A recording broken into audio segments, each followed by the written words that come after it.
একটি ছোট্ট গ্রাম ছিল। সেই গ্রামের নাম ছিল শীতলপুর। সেখানে থাকতো রাহুল নামে এক তরুণ ছেলে। রাহুল ছিল খুবই সাধারণ পরিবারের সন্তান। তার বাবা ছিলেন একজন দিনমজুর আর মা ছিলেন একজন গৃহিণী। সংসারে অভাবটা নিত্যদিন লেগেই ছিল। ছোটবেলা থেকেই রাহুল দেখত গ্রামের অনেক তরুণী নেশার জগতে ডুবে যাচ্ছে।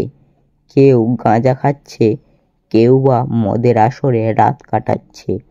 শুরুতেই তার এইটা মজা পাচ্ছিল, শেষ পর্যন্ত তাদের জীবনে অন্ধকার ঢেকে যাচ্ছিল। রাহুল একদিন তার বাবাকে বলতে শুনল, বাবা, মানুষ যদি নেশায় করতে চায় তবে করুক, সেটা হলো পরিশ্রমের নেশা। সে নেশা তাকে ধ্বংসের দিকে না, উন্নতির পথে নিয়ে যাবে। এই কথাটা রাহুলের মনে গেঁথে গেল।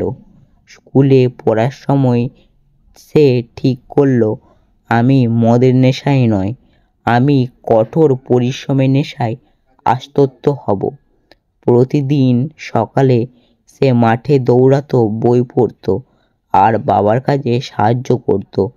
তার বন্ধুরা তাকে নিয়ে অনেক হাসাহাসি করতো আর বলতো, তুই এত খাটিস কেন? আমাদের মতো একটু ঘুর ফির আড্ডা দে। কিন্তু রাহুলের উত্তর ছিল পরিষ্কার, তোমরা নেশার জগতে ডুবে আছো, আমি পরিশ্রমের নেশায় মজে আছি। একদিন এর ফল তোমরা দেখবে। সময় কেটে গেল। স্কুল শেষ করে সে শহরে চলে গেল পড়াশোনা আর কাজের জন্য। দিনে সে কলেজে যেত আর রাতে কাজ করত। ঘুম, বিশ্রাম সবকিছুই কমে গেছিল রাহুলের। কিন্তু তার মুখে সবসময় হাসির কারণ পরিশ্রম তার কাছে অভ্যাস নয়। কিন্তু সে হয়ে গেছিল 10 বছর পর। গ্রামের মানুষ অবাক হয়ে দেখল রাহুল একজন সফল মানুষ। শহরে তার নিজের ব্যবসা আছে, অনেক মানুষ তার অধীনে কাজ করে। গ্রামের লোকেরা যাদের একসময় অবহেলা করত, তারাই আজ সবাই রাহুলকে সম্মান করে।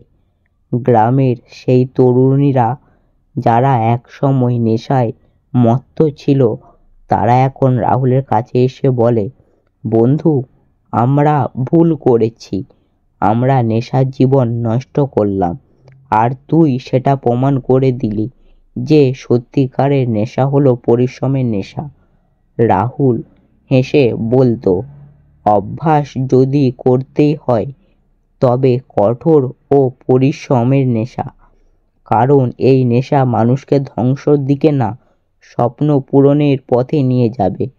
মূল বার্তা, এই জীবনে নেশা করতে হলে ধ্বংসাত্মক জীবনের নেশা নয়, তবে সেটা পরিশ্রমের নেশা করো। কারণ শুধু পরিশ্রম করলে তোমার সাফল্যতার সিঁড়ি পৌঁছে দিতে পারবে।